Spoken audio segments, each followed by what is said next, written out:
Compañeros, buenas noches, ¿me escuchan? Sí, maestro, le escuchamos. Perfecto. Buenas Bueno, noches, maestro. ¿Se escucha bien? buenas noches. Bueno, en primer lugar, pues pedirles una disculpa, pero salí un poco tarde del trabajo y bueno, el tráfico a esta hora se pone un poco bueno, así que les ruego una disculpa por ese lado. Bien, en este día y a esta hora teníamos programada la realización de un foro sincrónico de dudas y consultas respecto Ya a comencé. los temas y a las actividades que hemos estado llevando en las últimas semanas. En ese sentido, pues, quisiera preguntarles si respecto de la actividad que tenemos programada para esta semana, ¿les surge alguna duda, comentario? Es una actividad, la actividad evaluada de esta semana consistirá en la participación en un foro asincrónico, que tiene como temática la revisión de una sentencia de un tribunal nacional en cuanto a la reasignación por cambio de sexo. Entonces, en la actividad, bueno, más bien en el foro en concreto hemos dejado algunos puntos que considero resultan fundamentales, digamos, a efecto de comprender el pronunciamiento que dio el tribunal. Así que me gustaría saber si tienen algún tipo de consulta respecto a la actividad o respecto a cualquier otro tópico de los que hemos estado viendo últimamente. Tienen la palabra. Igualmente, ¿verdad? Si desean hacer algún comentario respecto al periodo pasado, periodo recientemente evaluado, pues adelante.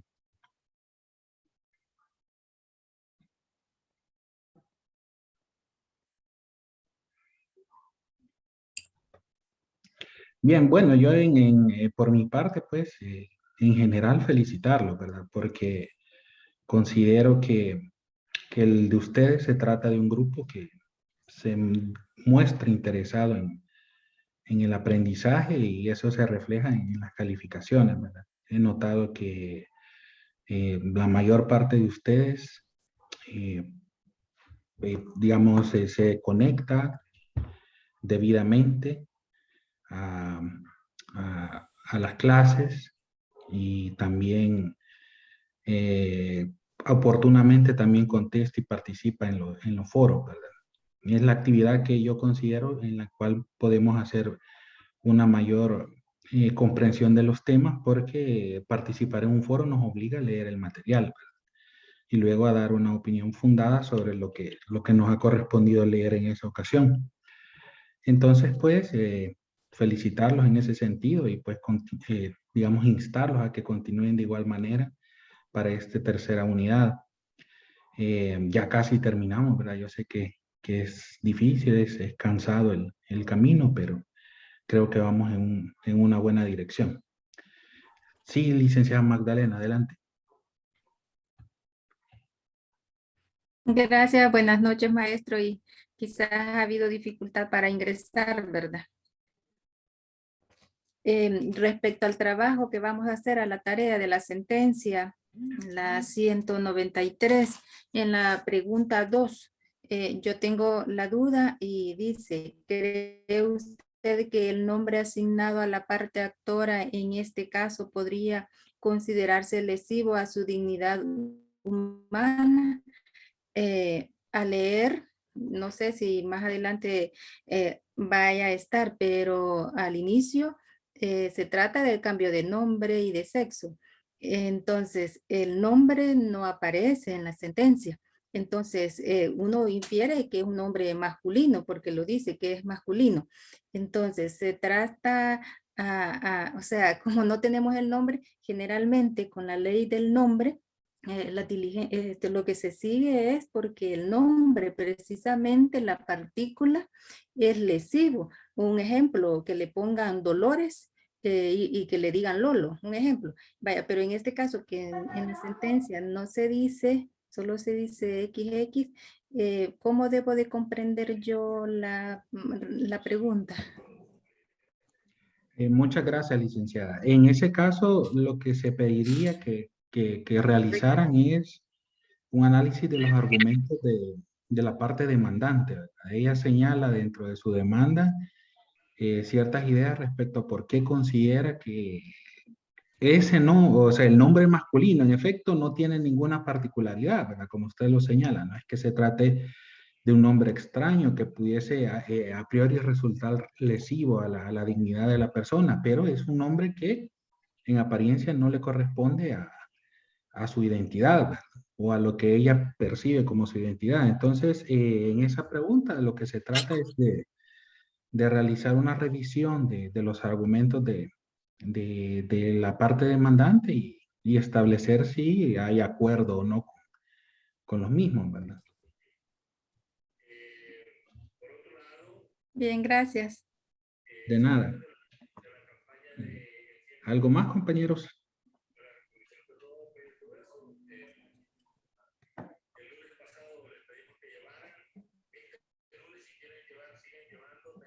No sé si puedo hacerle otra. Sí, claro que sí. Estaba leyendo también la sentencia que dio el juzgado de familia de San Miguel, donde es un fallo favorable. Las circunstancias de ese han cambiado, precisamente porque fue en los Estados Unidos donde le hicieron ciertas cirugías y prácticamente digamos, al señor, al joven, lo hicieron transformar a una joven. En ese sentido, pero hay ciertos argumentos que son muy valederos. Podemos utilizarlo en alguna medida para argumentar y responder. Hay dos respuestas ahí que pudiesen ayudarnos, porque o sea, lo que se tiene que ha habido en la primera sentencia de la 193 un fallo desfavorable, pero en San Miguel es un fallo favorable, pero se trata prácticamente de la misma situación que es la identidad de una persona y cambio de sexo. Sí, en efecto. Ese es, digamos, el propósito de colocarla como lectura adicional, ¿verdad? El hecho de que tengamos un contraste jurisprudencial y podamos hacer alguna comparativa en cuanto a las ideas, ¿verdad? Tal vez el caso específicamente no es idéntico, ¿verdad? Porque son circunstancias diferentes, pero la fundamentación en relación digamos, la afectación a la dignidad que puede generar un nombre que no corresponde a la identidad del sujeto, pues es bastante similar, ¿verdad? Entonces, la revisión de ese precedente puede servirles para contestar, por ejemplo, la última pregunta, ¿verdad? En la cual se señala, digamos, su opinión respecto al fallo que en realidad se está investigando, se está analizando en la tarea. Así que sí, definitivamente va a ser de utilidad leer esa otra resolución. Bien, gracias. Gracias a usted. ¿Algo más, compañeros, o algún comentario respecto a algún otro tema que les haya generado dudas o que deseen plantear?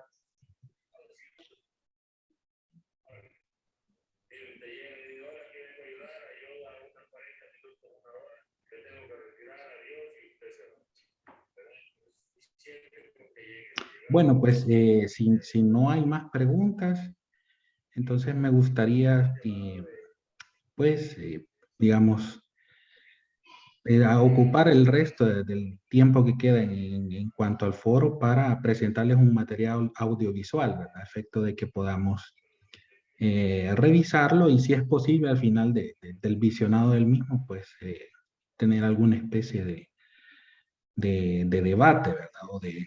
O de cruce de opiniones. Como les decía la vez anterior que vimos el material del doctor Carbonell, a veces tenemos, digamos, a disposición nuestra mucho material, ¿verdad? Pero lo que no tenemos es tiempo. Entonces, en ocasiones, circunstancias como la presente, como este foro sincrónico pueden servirnos para analizar algún tipo de material, ¿verdad? En ese sentido, pues voy a ponerles el video y luego lo comentamos.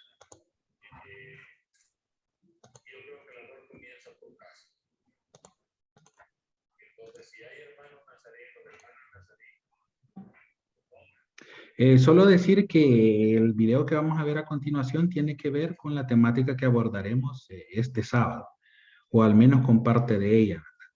En él, pues, se desarrolla una especie de discusión en un contexto jurídico distinto al nuestro, es derecho comparado, el caso colombiano. Ahí, como ustedes podrán apreciar, la discusión ya está en otro nivel, un nivel al cual nosotros todavía, creo yo, no hemos alcanzado. Así que pongo a disposición de ustedes el video y pues les ruego que pongamos atención.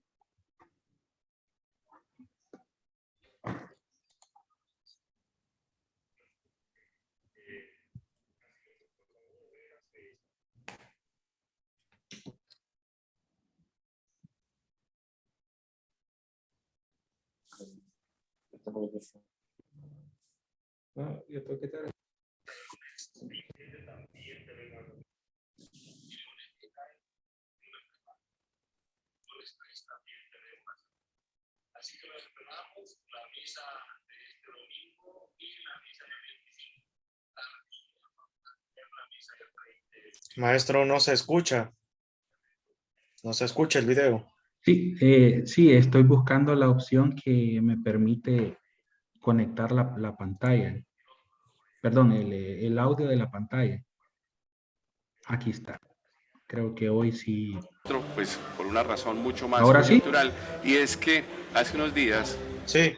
se procedió Ok. bajo estas circunstancias a practicarse un aborto en una mujer que tenía un embarazo de 7 meses. ¿Qué hay en torno a esto? Y bajo esa condición, aquí, justamente, con ustedes vamos a dialogar, vamos a debatir, vamos a poner los puntos sobre la mesa a partir justamente de posturas de dos personas absolutamente autorizadas en este tema. Las saludamos a ambas y las presentamos. Natalia Bernal Cano.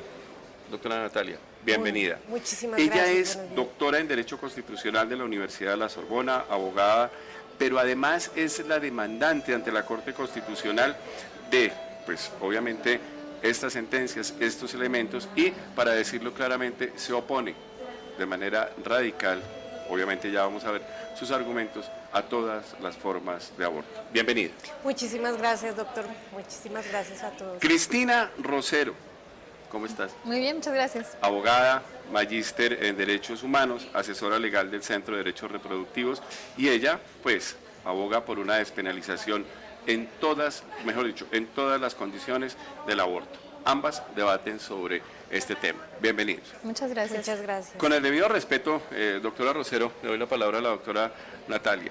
¿Cuáles son los argumentos así, estructurales y obviamente muy académicos que usted tiene para haber presentado la demanda y naturalmente para oponerse de manera radical a todas las formas de aborto?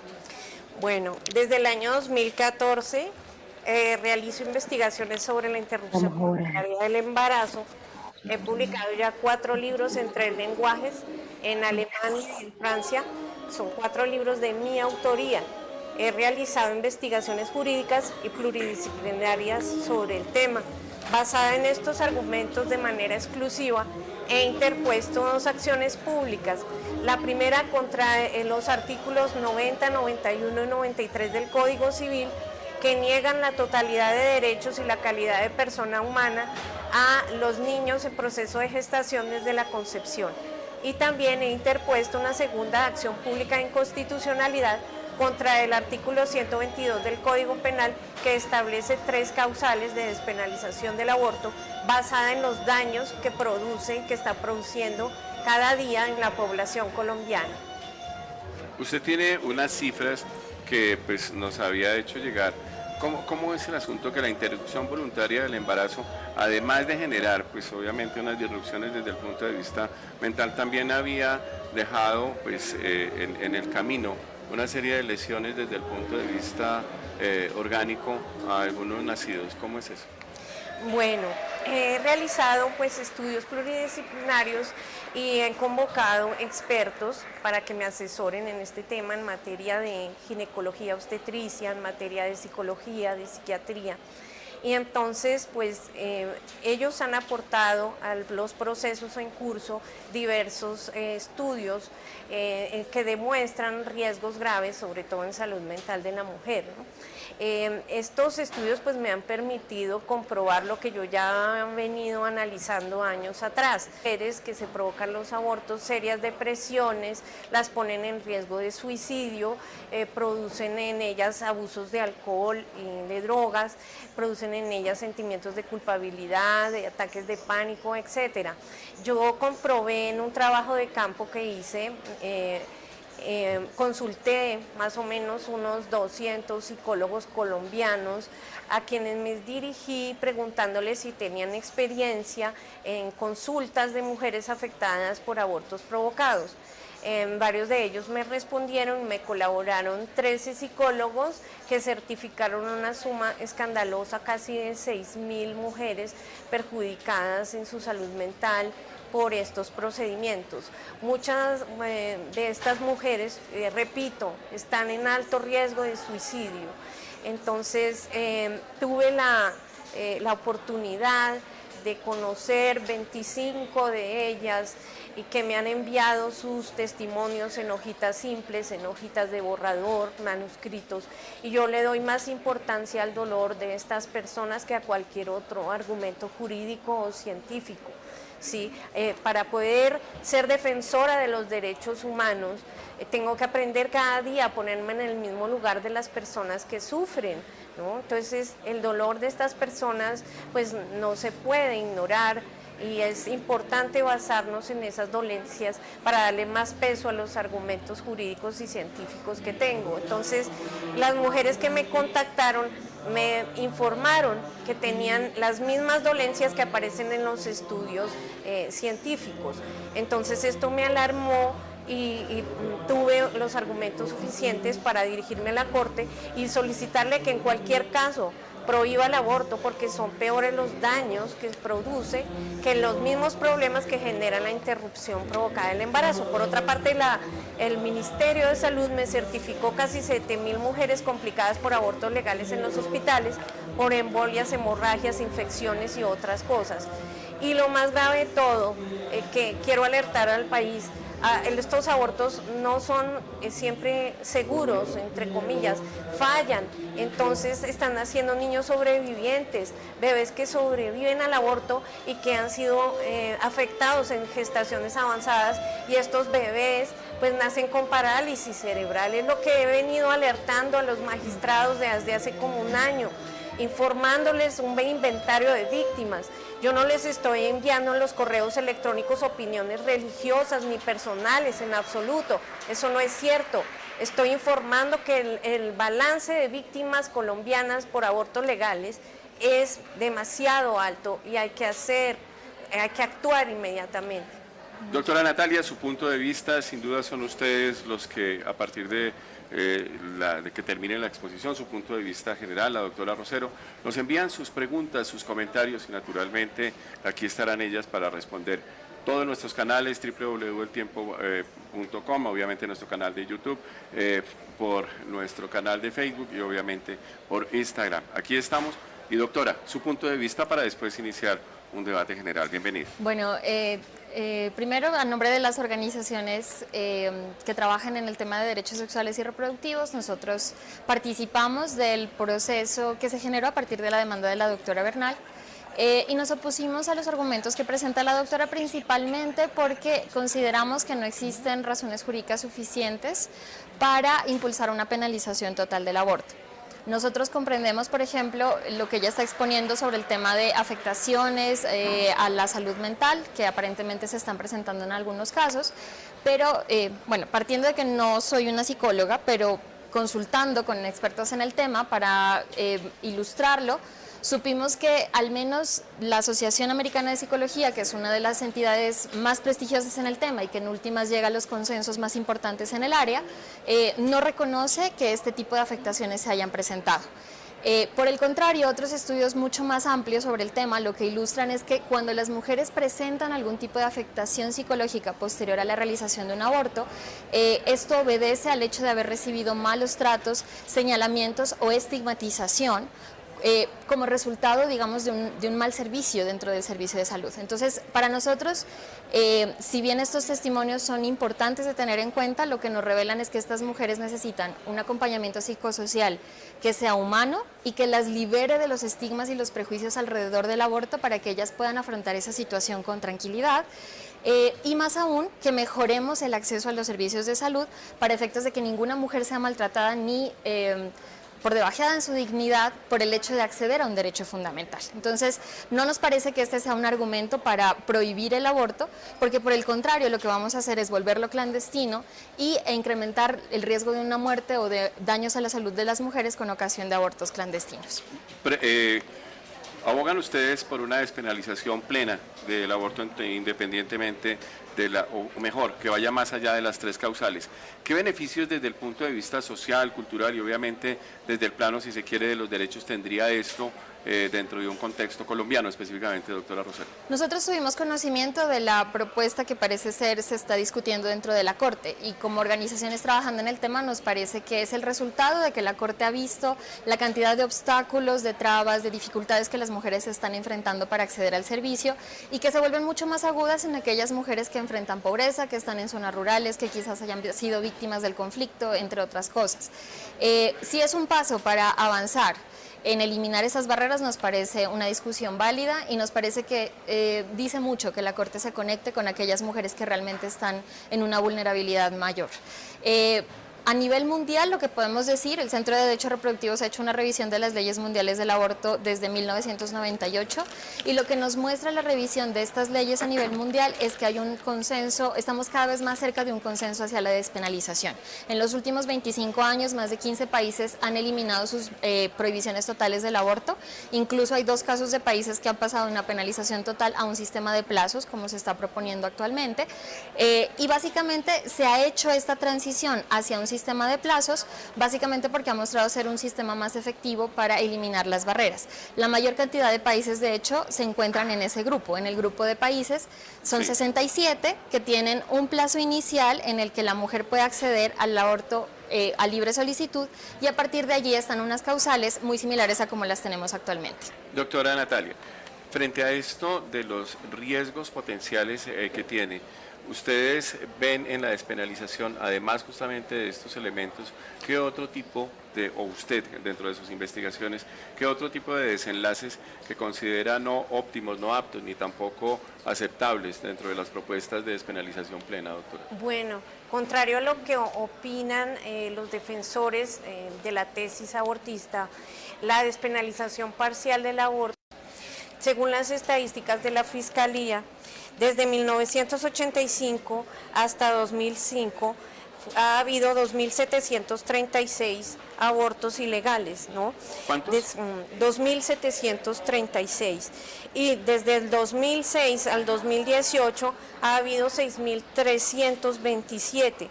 Por lo tanto, pues esto suma unos 9.063 abortos clandestinos. ¿Clandestinos amparados en los que de una u otra forma estaba inmersa alguna de las causales de despenalización o clandestinos en toda su extensión? No, clandestinos en toda su extensión. Que a Las mí me parece, estadísticas advierten claro, eso.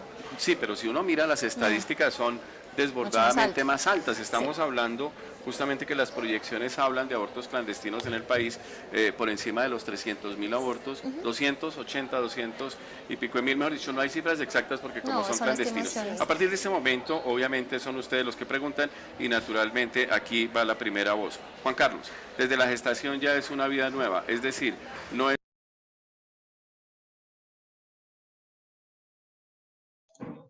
Bueno, compañeros, este es más o menos la introducción al video, ¿verdad? Y en la cual pues se plantean, digamos, las premisas básicas del debate. En primer lugar, pues creo que conviene señalar que bueno, más o menos hacer una referencia al contexto jurídico del aborto en Colombia.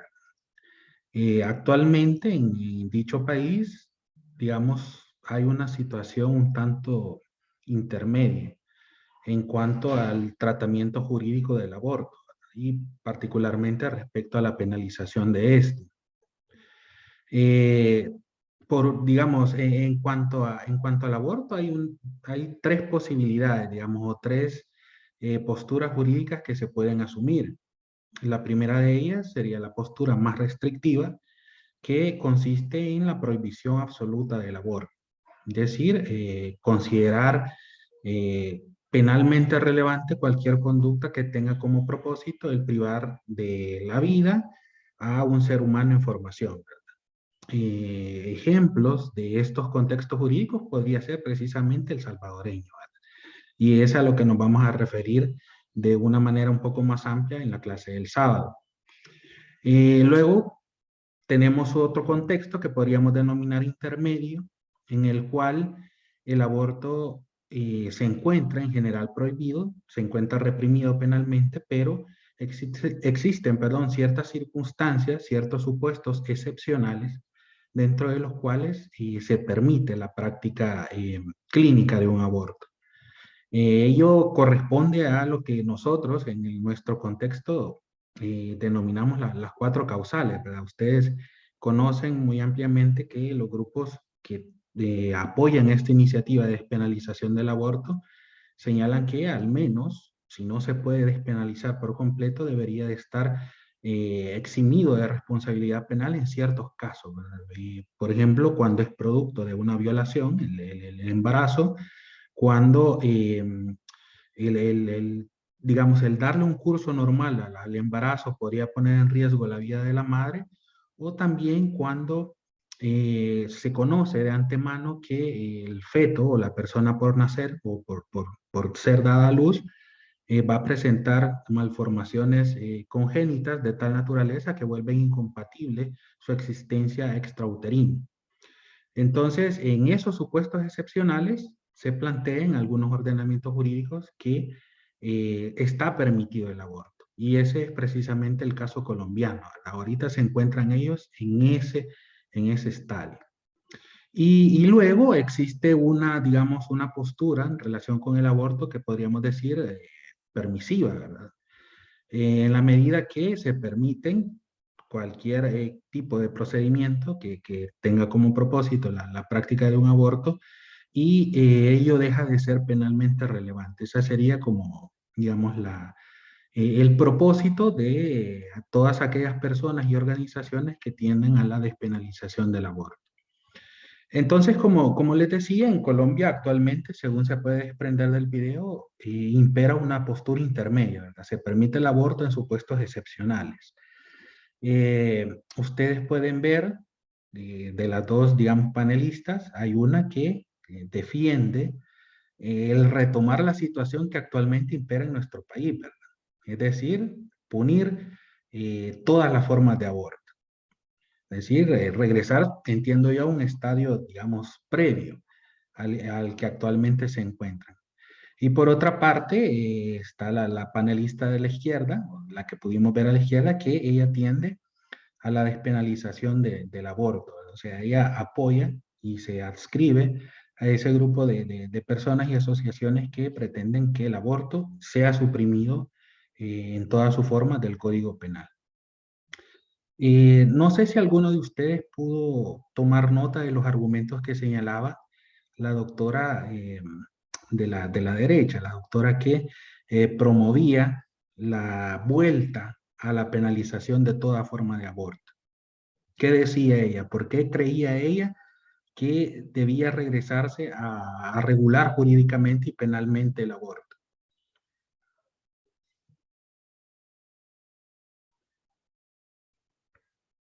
Adelante, licenciado Max. Gracias, buenas noches. Bueno, lo que ella manifiesta que se pone en riesgo la salud mental de las mujeres que se someten a ello, ¿verdad? Bueno, que a tal grado que les afecta tanto que incluso puede llegar a la depresión y al suicidio. Otro de los detalles era de que también se afectaba la vida de la mujer al practicar eso, a pesar de que era legal, era con médicos, pues la vida de la mujer se ponía en riesgo al hacer esos procedimientos, ya sea por una cuestiones obstétricas de salud o de higiene, perdón, o de mala praxis, no sé, ¿verdad? Cualquier procedimiento de esos, pues le generaría problemas y que se pone en riesgo la vida de la mujer, eso prácticamente, maestro. ¿Cómo no? Muchas gracias, licenciado Max. Licenciada Guevara, me parece que había levantado la mano.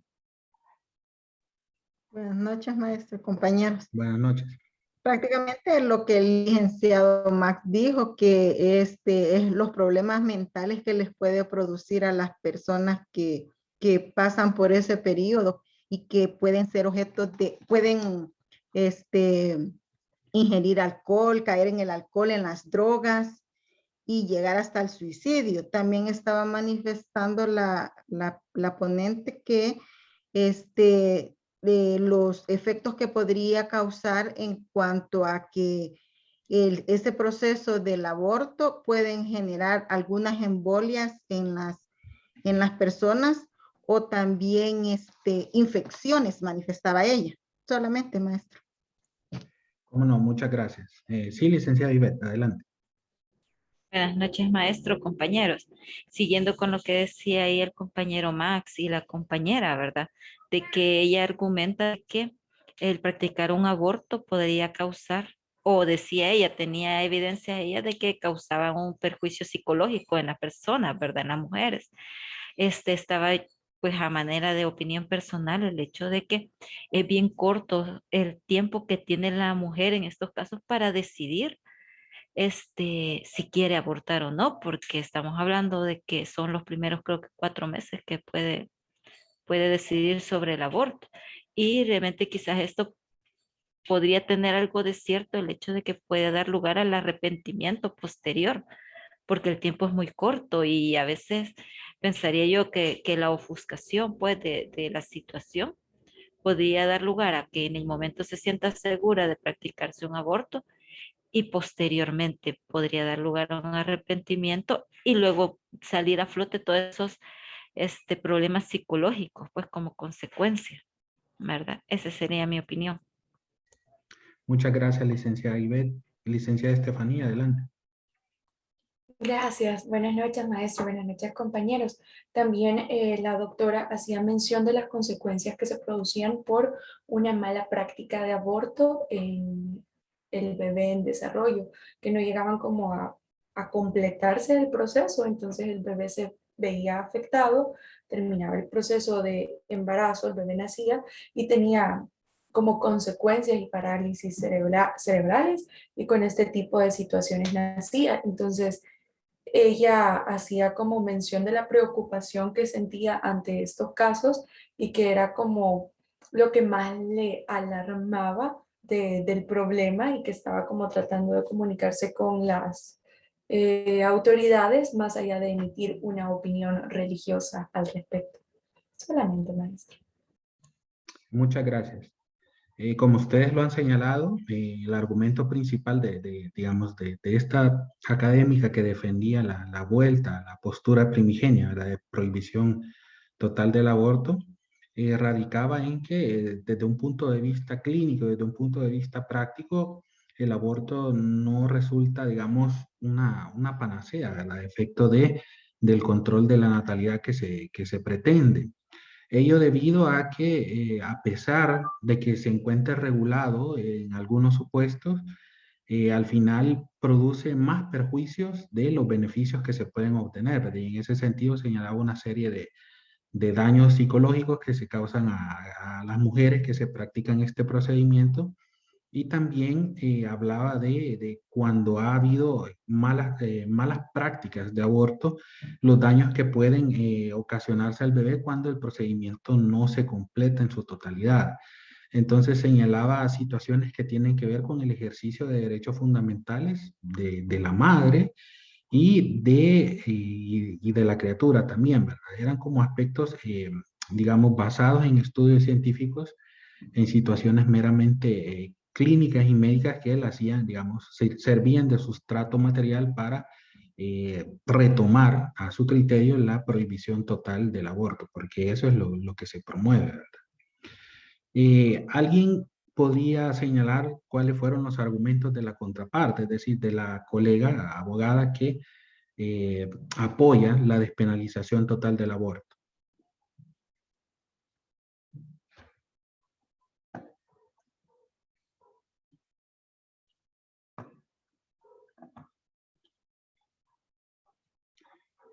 ¿Cuál fue la idea principal que tuvo la colega en cuanto a por qué considera ella que el aborto debe despenalizarse en todas sus manifestaciones?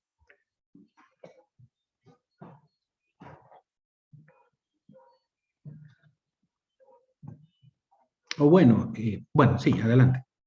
Licenciada Estefanía. Gracias.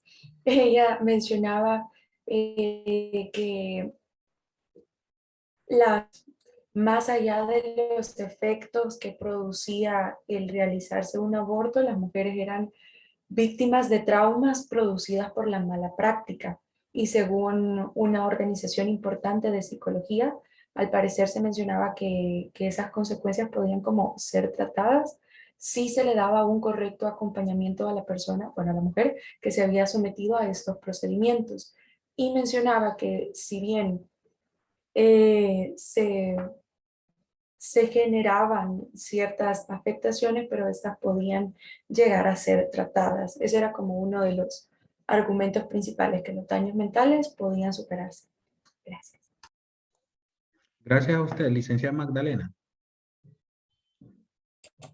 Gracias. Agregando, como lo dijo la compañera, que ella manifestaba que los argumentos de la otra ponente no eran argumentos valederos, ya que si se prohibía el aborto, iban a aparecer, decía, las clínicas clandestinas.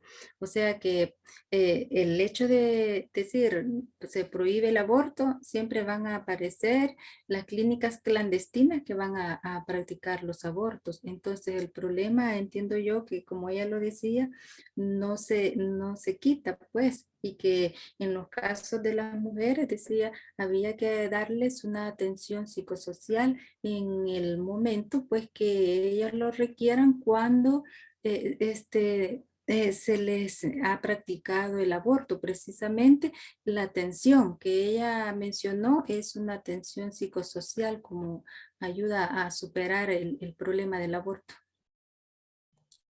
Muchas gracias, licenciada Magdalena.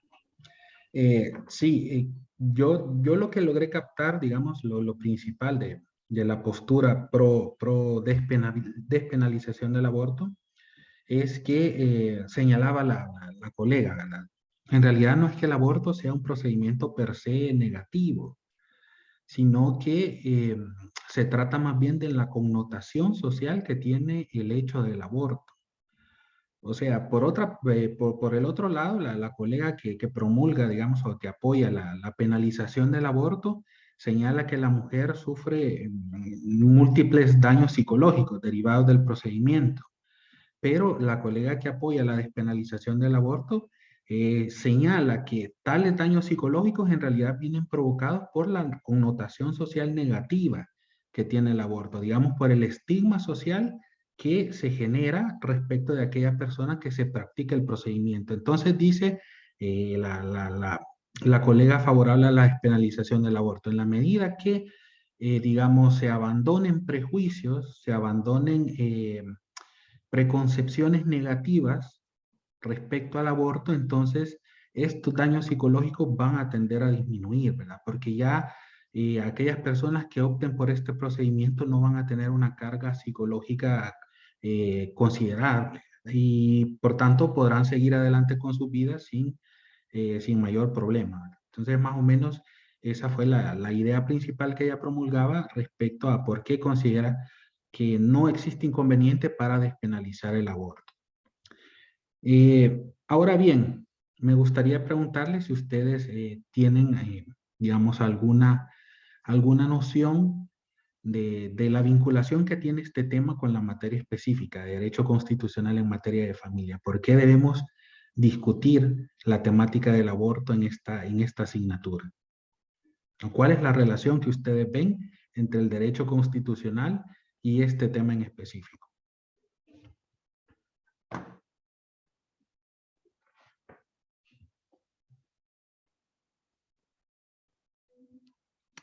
Sí, licenciado Max, adelante. Bueno, sí es de materia penal la presunción de inocencia, ¿verdad? En el sentido de que siempre me he preguntado, no es mi intención llevar la contraria, simplemente es una curiosidad.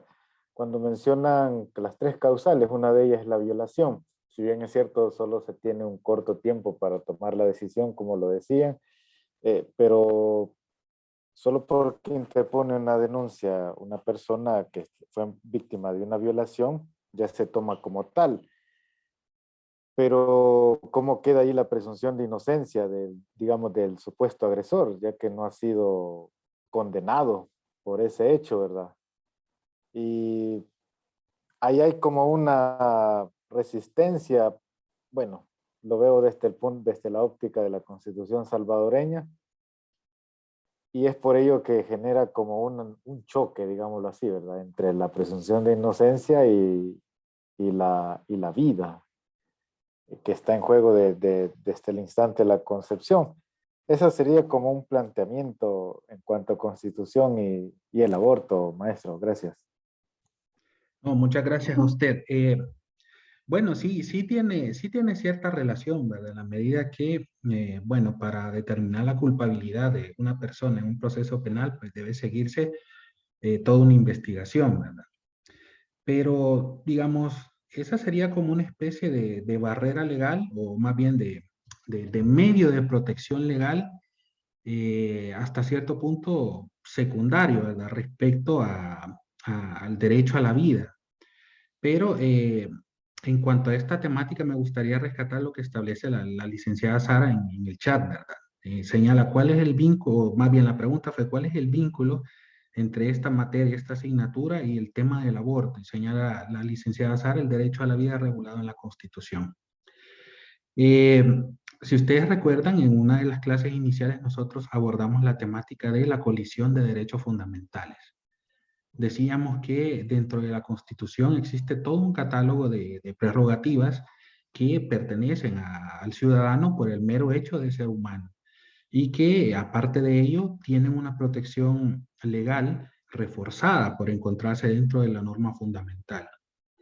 Esta situación, digamos, de multiplicidad de prerrogativas constitucionales que son, digamos, atribuibles a muchas personas, nos lleva a preguntarnos, ¿verdad? ¿Qué sucede cuando dos intereses que jurídicamente y constitucionalmente tienen un mismo valor se contraponen? Y es lo que ocurre y es la discusión central en el tema del aborto, porque allí existen dos posturas, dos intereses, dos derechos fundamentales básicamente en juego, en todos los casos, ¿verdad? Por una parte tenemos el derecho a la vida y a la integridad física del nasciturus, y por la otra el derecho a la vida y a la integridad física y a la salud incluso de su madre, ¿verdad? Ahí podemos ver claramente una situación de colisión de derechos fundamentales que necesariamente debe ser resuelta por la instancia llamada a ello, ¿verdad? En el caso salvadoreño, pues sería la Sala de lo Constitucional. Así que, digamos, esa es una de las relaciones que tiene esta temática con el derecho constitucional, ¿verdad? El tema de la colisión entre intereses fundamentales y cómo debe resolverse tal choque, digamos, de postura, ¿verdad? Entonces, bueno, esta es una especie de introducción, ¿verdad? A la temática que vamos a ver de forma más detallada el día sábado. No sé si tienen algún otro comentario que hacer en respecto a lo que hemos abordado hoy o preguntan.